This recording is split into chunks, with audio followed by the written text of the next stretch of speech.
think the only property we own in Singapore was our PPR, which we Mm-hmm. then rented out when we shifted to Melbourne. So that was the very first, I would say, experience with property. And the reason for that is the property in Singapore is very expensive. So we were trying to buy a property in Singapore, and we were looking at commercial property, so shop house and things like that. Right. But we never actually bought any because of I would say, the capital required. You're listening to Property Investor Tales, stories from the front yard. Here's your host, Vicky Hines. Hello and welcome to Property Investor Tales, Tales from the Front Yard, where we get to speak with people across Australia about their property investing journey. My name is Vicky Hines and I'm one of the coaches at Positive Real Estate, where I help people build wealth through property. I'm lucky enough to coach some amazing people with inspirational stories to tell. And today I have the privilege of chatting with Hazelman Shokat, who together with his amazing wife, Pfizer, I've been lucky enough to work with for now 2.5 years. When they joined, they were relatively fresh migrants from Singapore, and they were looking to invest right away. But they had one big challenge, not knowing where to invest, and in their words, how it all worked. Having been told initially that they were unable to invest, they have since gone on to acquire some awesome property. Enjoy this conversation between myself and Hazelman. So welcome to the podcast. Today I have Hazelman with me, who is the husband of the lovely Pfizer, who isn't able to be with us today, but Hazelman has agreed to come along and share some of the learnings that he's acquired on his journey with property so far. How are you, Hazelman? I'm doing great. How are you, Vicky? I'm really well, thank you. Thanks for joining us today. We're very privileged. No worries, my pleasure. Awesome. So today's a pretty special day. Yesterday, what happened? Yesterday we managed to close, or at least settle, our very first property, which is Beef and Lob. Very exciting. It's been a long time coming, but the day finally arrived and everything went smoothly, did it? Oh yes, everything went like clockwork actually. Fantastic. That's what we like to hear. So tell us a little bit about yourself. So what do you do for work, yourself and Pfizer? What's your background? My background is actually in teaching. So I've been teaching for close to, I would say, 10 years in Singapore before we decided to migrate here. Faiza was working for the ministry as well. She's not in education. She was working for Ministry of Youth, Sports Development, which is a bit more of a social enterprise role that she was doing in Singapore. Now she's actually working for the government. I'm still teaching. I'm in a public school, a college, a secondary school, and Faiza is working for the department. And she's very busy. That's why she's not here with us today. Exactly. So she's a little shy and a lot busy. Yeah. No, I know that job keeps her extremely busy. So yeah, hats off to her. So tell us a little bit about what brought you to Australia. I think the decision was purely around our two kids. My elder one, especially, he was academically inclined, which means he was doing very well in school. But for some reason, he was causing a lot of unnecessary stress. So he was putting a lot of stress on himself, and he started displaying some very weird stress-related symptoms. Right, and we had to bring him to the hospital a few times, and he was hospitalized a few times. So we decided that maybe the education system in Singapore was a bit too stressed for him. He was putting too much pressure on himself. So we decided that we were going to find somewhere where it was, I guess, there's a better work-life balance and also a little bit less stressful in terms of the education system. So that's why we decided to come over to Melbourne. Wow. Yeah, I have heard that about the Singapore education system. It can be quite intense for young people. Right. And has it been a good decision from that point of view, coming to Australia? Yeah, what was surprising was, I think, like the moment he started school here, everything disappeared. The symptoms disappeared. So Wow. so there is absolutely, we don't see any of those things that we were seeing back in Singapore. Wow. Oh, that's amazing. That's really great news. So when you arrived here, how long ago was that? How long have you been in Australia now? That was in 2020, Jan 2020. Early Landed on the 2020. 14th. Yes, 14 Jan And you arrived in Melbourne. in Melbourne. I think we arrived on the 14th, and then I started work on the 16th. Wow. Not only that, something else happened only a month or two after that, didn't it? Oh yes. Then we had COVID, and then suddenly we all went into lockdown. All went into lockdown. Yeah, Melbourne was pretty hard hit. I remember talking to you regularly on Zoom at that time, which was quite Yep. alien to us at the time. Now we've all got used to it, of course. But yes, the world pretty much changed. So your first introduction to Melbourne was lockdown Melbourne. And I remember Exactly. talking to you when we came out of lockdown about, you know, getting to know Melbourne, because you really hadn't had that time, had you? Exactly. So we in fact, you are absolutely right. Actually, even in, let's see, all the way up to 2021, we have not even seen much of Melbourne. Right. Making up for it this year, I hope. We made up for it, I think, even last year during summer break. We already start making up for it, but we're going to do a lot more traveling within Victoria, I would say, this year. Good to hear. Yeah, there's plenty to see. Yeah, you've got lots of ground to make up in that space, so make sure you do. So tell me a little bit about your previous property journey. So did you own property in Singapore? I think the only property we own in Singapore was our PPR, which we Mm-hmm. then rented out when we shifted to Melbourne. So that was the very first, I would say, experience with property. And the reason for that is the property in Singapore is very expensive. So we were trying to buy a property in Singapore, and we were looking at commercial properties, so shop house and things like that. Right. But we never actually bought any because of the, I would say, the capital required. I see. So quite a bit more than here, or just commercial property full stop? I would say that even residential property, if you want to get, let's say, an apartment in Singapore in a decent location, it's about $1 million. Wow. Yeah. Wow, unbelievable. Yeah. Mm. And people say property is expensive in Australia, hey? No. Yeah. So you had your property over there, and when you decided to come to Australia, you rented it out over there. Yes. Here Yes, you we are, did. you arrived January 2020. You had limited experience in the property space. What was your plan when you arrived? Was it to focus on buying a family home, or did you want to invest? I think we have always wanted to invest, and I guess that first experience with that property in Singapore, because we rented it out pretty quickly, because our apartment was in a very good location, so it went really quickly. And with the rent that we were getting, we were like, oh wow, that's nice, right? That we are able to kind of finance everything that we had in Singapore from that rent alone, including covering the mortgage. So we thought, wow, that's very interesting. So we hope to kind of replicate that here, and we wanted to do something similar. So it was never really a search for a PPR because we already had a PPR and we stayed in it for quite some time in Singapore. So we never wanted a PPR, to be honest. So we were happy with a rental, with just renting out and then kind of shifting until we find a location that we like, especially with the kids still, going to school, and they're going to change school when they go to secondary school. So we were not looking for PPR. We were looking for investment property. Yeah, you've always been very location driven around schools, haven't you? You've always thought Yes. that would be the determining factor about where you live. So you're currently renting in Melbourne, and you're very happy doing that. Is that correct? Yes, that is absolutely right. So I think we are very happy with renting out because we don't need to sink any capital into trying to get a PPR. Yeah, So absolutely. we like the fact that we're renting. Yeah, I hear that quite often from other people, and I also hear they actually like the idea of being quite free. So if perhaps if one of your children got an offer on a school that was, miles away, then you would actually be quite easily able to pick up and set up somewhere else.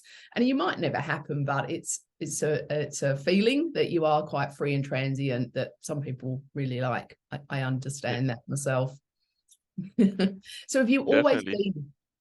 Yes, definitely. Have you always been on the same page with investing, you and Pfizer? Yes, yes. So I think Faiza's dad does property investing actually. So Right. she came from a family where she could see that on a daily basis that her dad actually, but her dad deals with more commercial property, which is why we were looking at commercial I property see. back then. Yeah. Yeah, so the dad was dealing with things like shops and those kind of property. So, but for me, my parents they're not investors. So I came from, I guess, a personal fascination with the stock market. So I came from that type of investing, where I was investing in stocks actually.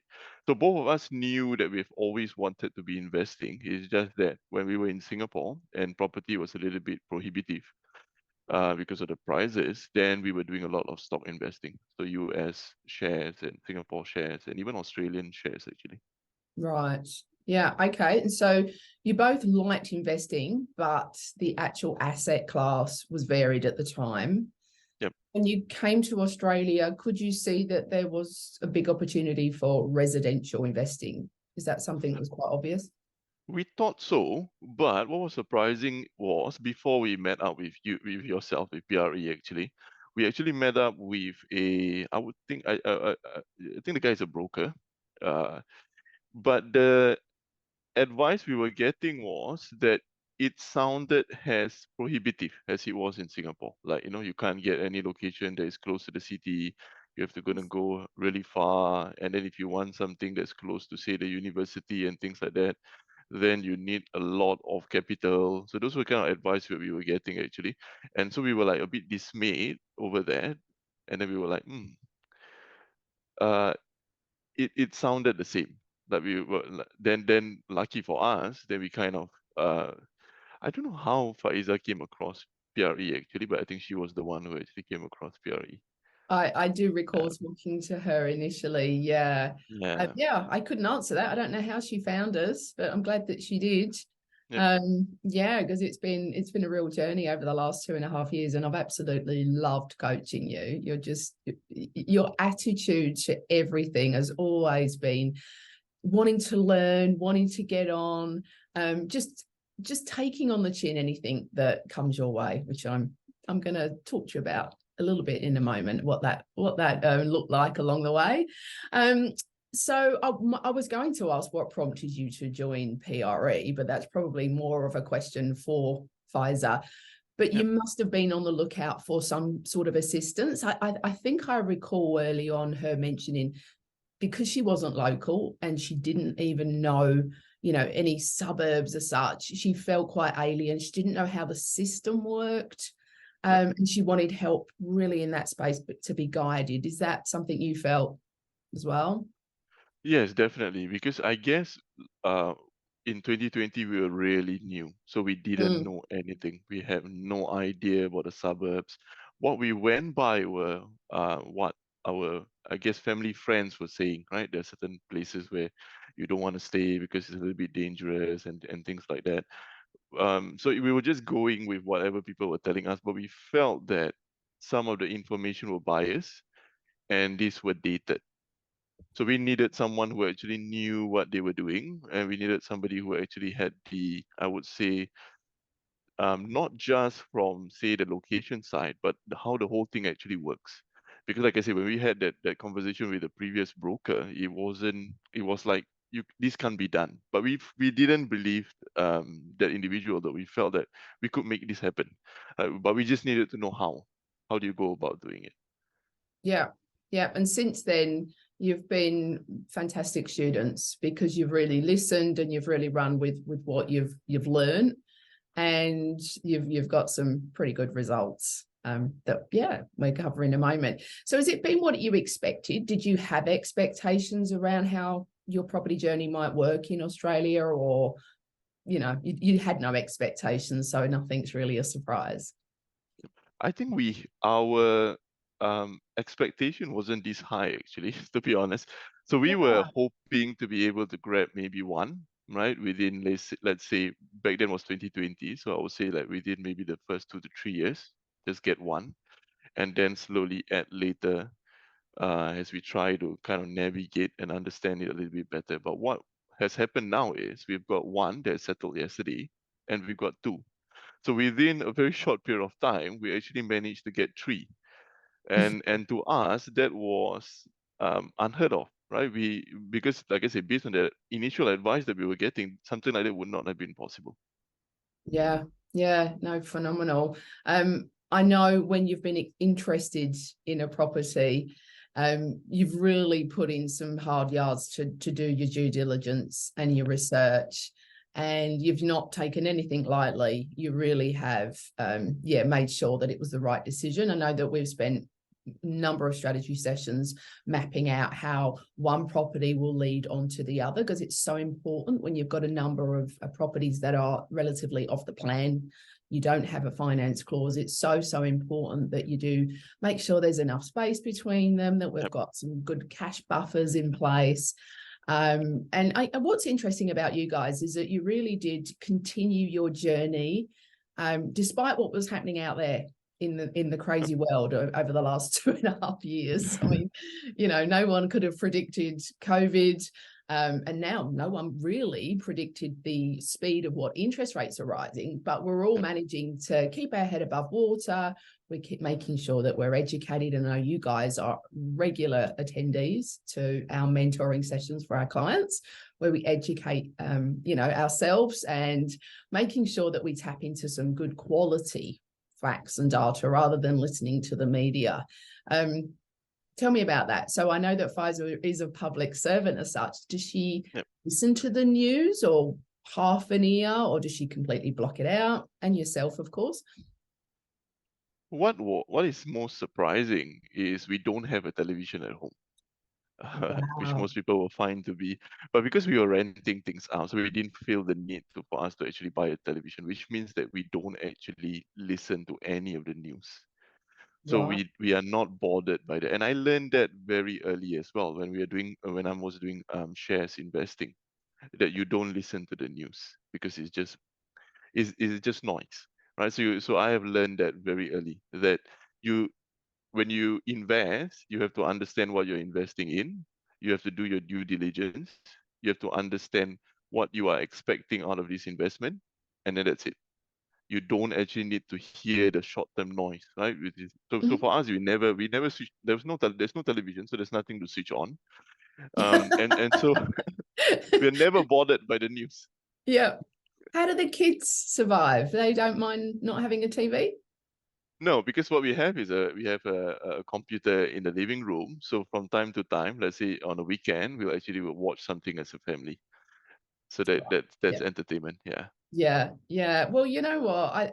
It all makes sense to me that you don't have a TV that you switch on, because, I meet many people, and it's quite apparent when somebody does listen to the news a fair bit, it really does affect your mindset.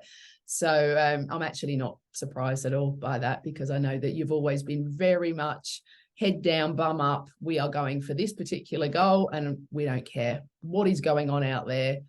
We'll get there. And yeah, hats off to you for that. So I know, of being an investor myself, that who I talk to about investing is relatively limited in my sphere Yes. outside of positive real estate, outside of my client sphere. How about you? How have you found sharing what you're doing with friends and family, or if you have it all? I think the first rule is you don't share, because and I learned this again very early in my investing journey, because the moment you share, everyone has an opinion. Mm, Everybody's an expert, right? Especially when it comes to shares. I remember when I was starting out, um, even with my own dad, if I shared something with my own dad, he would tell me all sorts of horror stories and things like that as well, because that is I would say that when he was growing up, that was what he saw, right? That when you see the news, you see news of, let's say, the share market collapsing and things like that. And I think it didn't help as well, the Asian financial crisis that happened as well and things like that. Right? So that was his impression. So we learned that when we are investing, we just keep quiet. It's just so the only people we talk to is ourselves.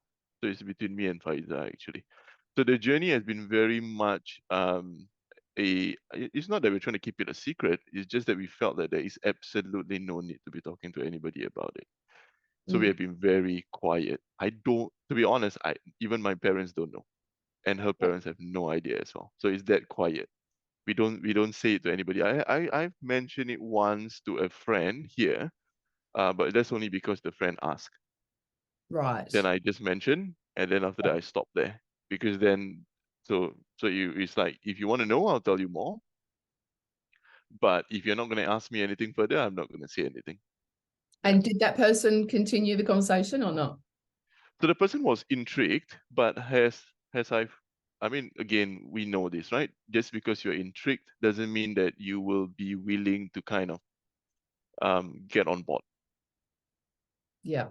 Yeah, So absolutely. he was like, oh, I just bought a PPR. So I say, okay, cool. If you got a PPR, then maybe you need, an offset account with that PPR so that you can kind of, so then that conversation stopped there. I say if you want, I can introduce you to PRE as well. There's a coach that can help you out. So then never reached out, so full stop. So that's it. So I Yeah. say, okay, cool. Yep.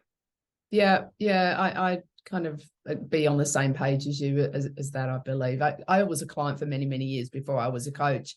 And I'm exactly the same as you. My mother knows relatively little about what what we've done over the years, because my motto has always been, if somebody can't add value to my knowledge, Yes. why would I share it? They're not coming at it from the same angle. And I know many of my Exactly. clients have exactly the same mindset after being in this environment for a while. If we're not going to get any value, then the only thing possibly someone may add to a conversation may be negative, and that's Yes. not something that we wish to engage in as investors. Yep.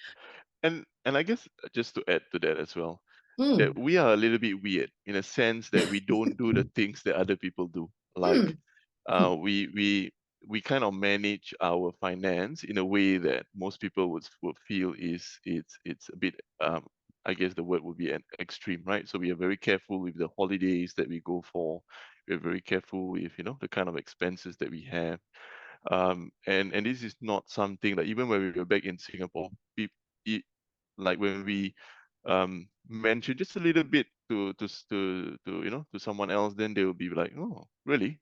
Why don't you want to go for a holiday somewhere and fly here and there? And we were thinking that that money that we're going to use for the holiday would be better spent investing in something. So that again gave us the experience that not everybody actually understand what we're trying to do. yeah, yeah, that's quite unique, an attitude, and it's obviously why you are so far ahead, really, considering the amount of time you've been in the program, the amount of time you've been in Australia. You've got, would you like to share what you have coming up? So we've got Beef and Loft that was closed yesterday and settled Mhm. yesterday. We've got from Aria Riviere that's coming up next year, and then the following year we will have Spotswood, which is again in Melbourne. Amazing. Yeah. Yeah. And look, so far you're one settlement down, but you're three purchases in. You've obviously spoken to, many professionals, you've spoken with brokers, obviously you've engaged with me, you've engaged with your property consultant, no doubt solicitors. Do you have any lessons that you've learned that have kind of surprised you so far on your journey, that anything you could share? I think the biggest lesson, but it's not surprising though, because I think it was a lesson that again I learned when I first moved here. When I moved here in let's say I was saying that on 14 Jan I landed, on 16 Jan I started working. I don't know anything, right? Which means that I Mm. have trouble trying to drive to work because I have no idea, right? How to even navigate. So you start off from a position that is of, I would say, um, extreme discomfort, right? So it's like chaos, right? You have no sense of we have not established the routine, we have not established anything, right? So you are really thrown into the deep end. And I found that the biggest thing that I had that allowed me to kind of, I would say, cope with that real moment of uncertainty is the ability to be as humble as I need to be. So humility, right? You keep your head down and you learn. You learn as much as you can learn and as fast as you can learn, right? Absolutely. I couldn't agree more. I think the internet may have just paused. Just wait for you to come back.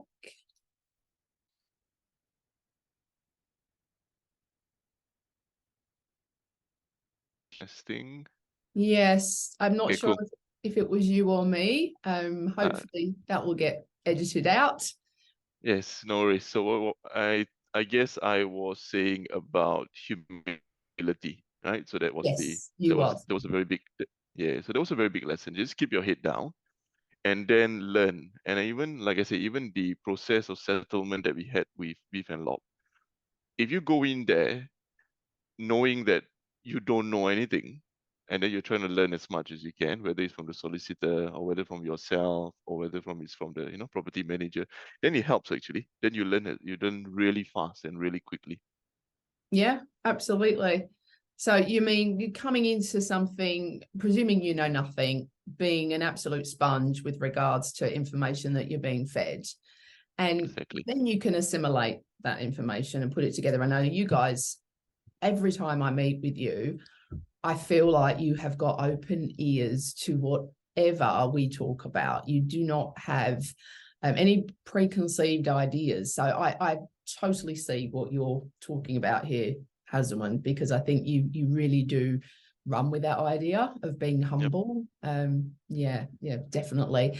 Um, so with your with you when you arrived in Australia, and we originally went through the whole usual introduction to PRE, and one of the things that we always do is go and run your numbers with a specialized investment broker to find out what kind of ingredients we have to play with in order to help set your strategy and really get you rolling.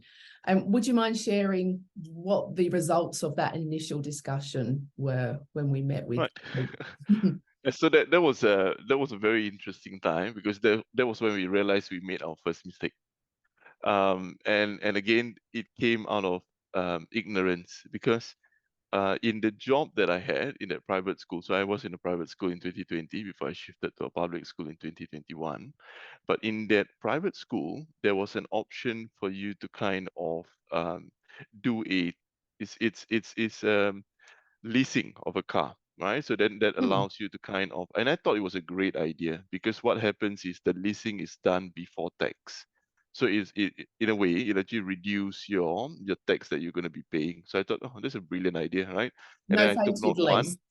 Exactly. So it's just novated list, right? So you find that what you do is, and not only did I do one car, I did two cars, right? Because I thought, oh, it's a brilliant idea. I'll just reduce my tax, and then Yeah, second car will be for my wife, for Pfizer, and then we realized that the broker, or at least the individual we spoke to, hated that idea, and the banks hated it. The banks hated the idea of having two leases on paper. So that yeah. was the first mistake that we realized we made.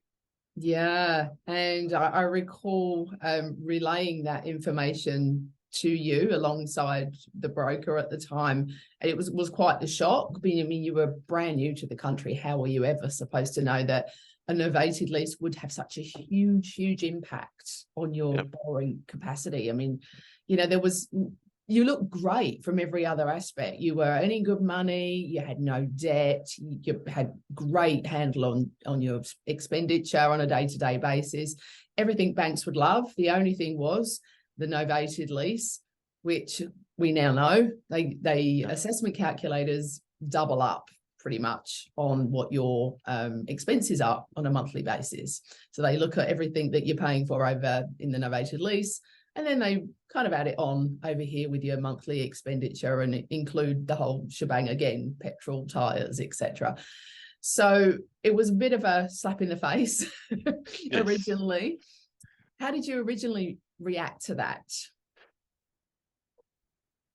I guess there was only one way to go, right? Which is how do we solve this particular problem that we are in? And the problem kind of solved itself in a way. What was interesting was very shortly after that, if you believe it or not, I don't know whether you know this, but actually I smashed the first car on the way to school. No. And yeah, it was very I would say it was very exciting actually, but very scary. Yes. But I mean, it wasn't my fault. There was a youth that was coming really fast, and my first instinct was like, usually which would not be the first instinct of anybody in such a situation. My first instinct was maybe I can write this car off, and that will solve my novated leasing problem. That was your first instinct. Yeah, so that was my first instinct. Like I was like, okay, when after the whole thing, and then after you call the tow truck and then everything is settled, and then after that I came home, and then I was like, yeah, maybe we can write this off, and that was settled for one car, but it didn't actually. You So were the okay. damage, Just make yes, I that was okay. clear. Good. Yep. Yes, yes, I was okay. I was okay. It was like one of those movie moment because the guy kind of smashed into the front of my car, which is the front right of the car. So the door on my right actually was kind of bent in. So I had to kind of, you got to push that door open for you to get out. Oh, Yeah, so it was a very interesting. scary. Yes, but like I say, I just took it in good light. Like, okay, cool, maybe I can write this off, but I couldn't. The damage wasn't that. The airbag Wasn't deployed that bad. actually, Yeah. but it wasn't that bad. So we were like, okay, cool. Then we need a second, another way to solve this. And like I say, it kind of solved itself in a way because when I left that private school, and then entered the public school, the novated lease actually ended, and then it got converted to a normal car loan. Right.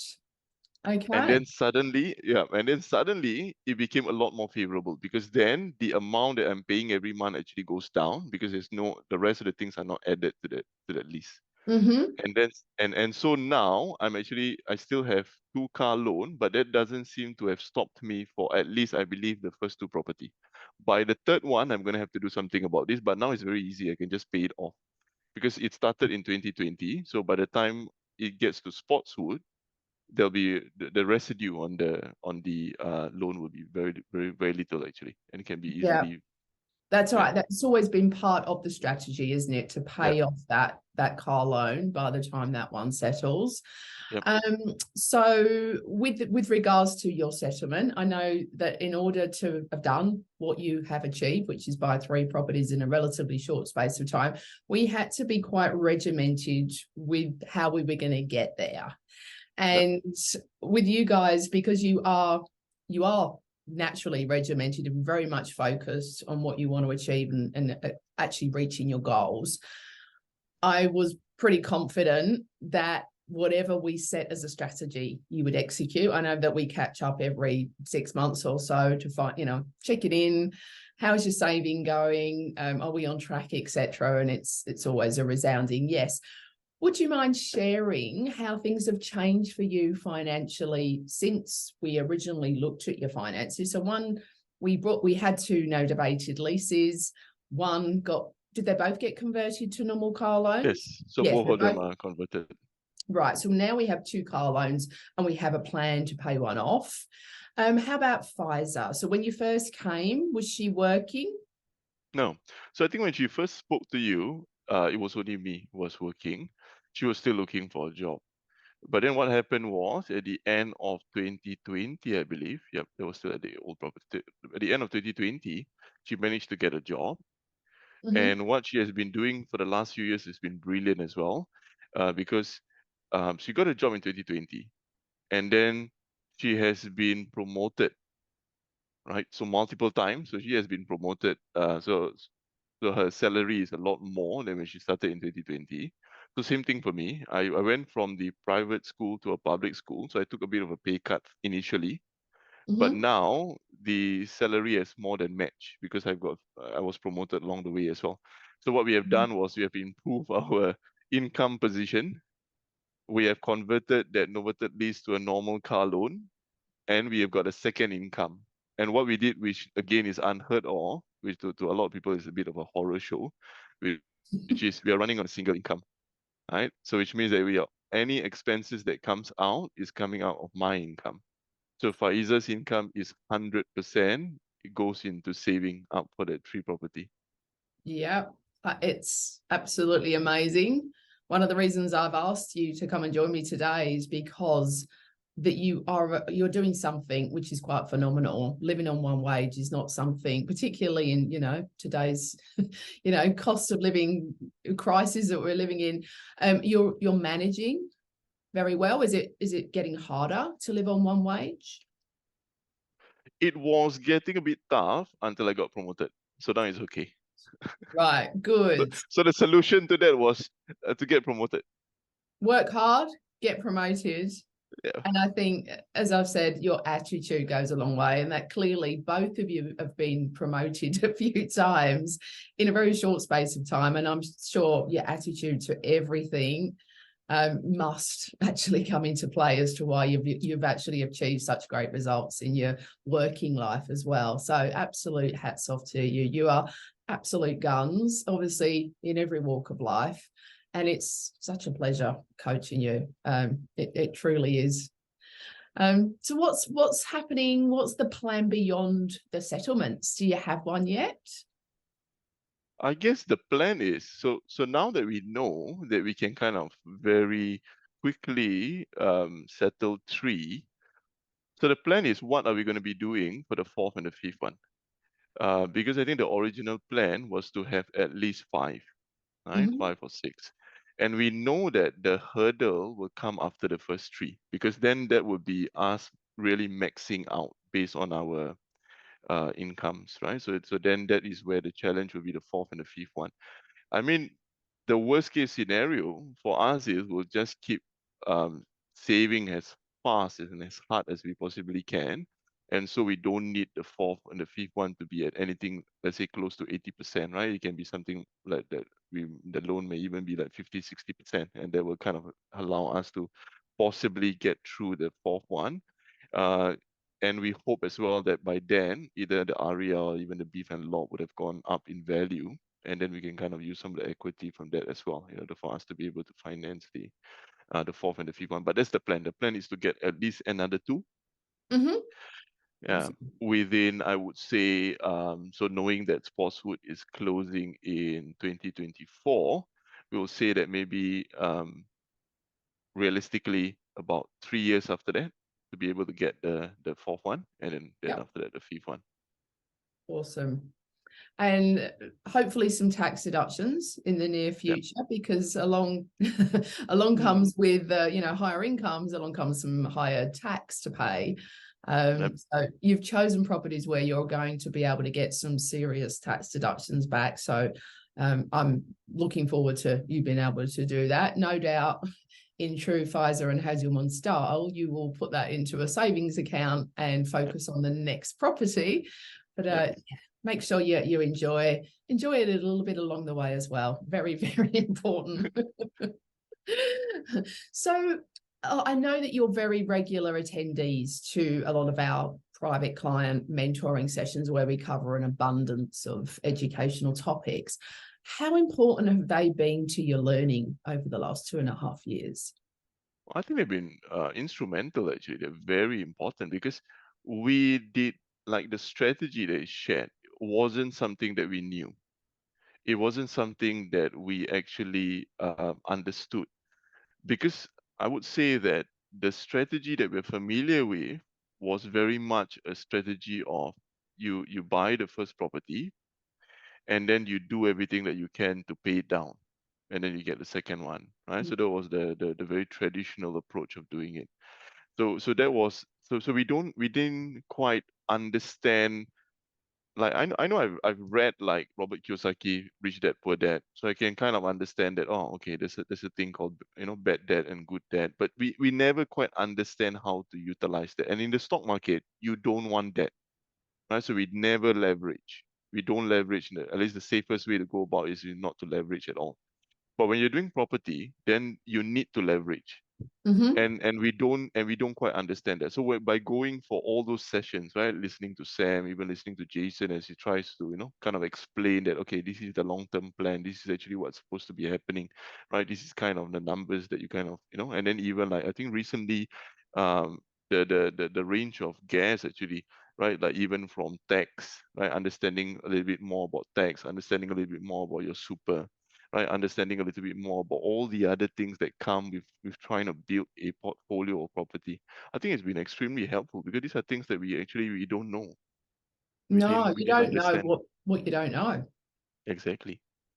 And I think as you go through your journey, different topics which may not have resonated quite as much at that time will become topics that you are naturally interested in. Like, part of our whole 6-star team, we include people like financial planners who actually understand property that can Yep. really help you as you get towards the sharp end of your portfolio journey and looking towards living off the income from property. It's so important that you engage a professional who is on the same page as you. A lot of financial planners are awesome, but very much specialized in that financial world and not so Yep. much in property. So I would imagine you'll look back at the whole catalogue of content that we have and pick out topics that you perhaps glossed over or didn't pay as much attention to. So I know that you will absolutely do that when the time comes. So a little question, just really to wrap up, and it's really a bit of fun, and you can answer it in any way you wish to, Hazelman. So if you could give your younger self some advice, knowing what you know today, what would that advice be? And that's a very interesting question. I guess the seeds of what I turned out to be started quite some time back. It's just that when I was at that age, I didn't quite know what I was doing, right? So like the ability to save, like I was really intense when it comes to ensuring that I was spending as little as possible. That started very young.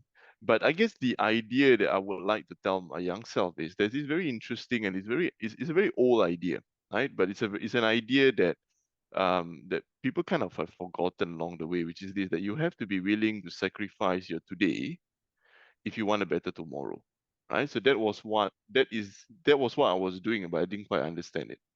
That all these things that you're putting aside, like right, yes, like like even some of the like, if you want to go for a holiday, you can. You just don't have to fly somewhere where it's expensive, right? There are ways to go around having a holiday where without bursting the bank and saying that everything that I've earned in that particular year I want to spend. So you have to learn how to sacrifice a little bit today so that your future self can kind of thank you. So that would be, to me, one of the biggest realization as to what I was doing. So the action was very clear as I was doing it, but I didn't quite understand why it would work. But now I understand what I'm doing, right? I'm just sacrificing now. And I guess the other thing that, if you want to take it to its extreme, right? If you look at some of those really, really, I would say people who have left behind a legacy, like there are some individuals, say like even back in Singapore, that have left money for institution, or they have built a hospital, and then that's how they built their legacy.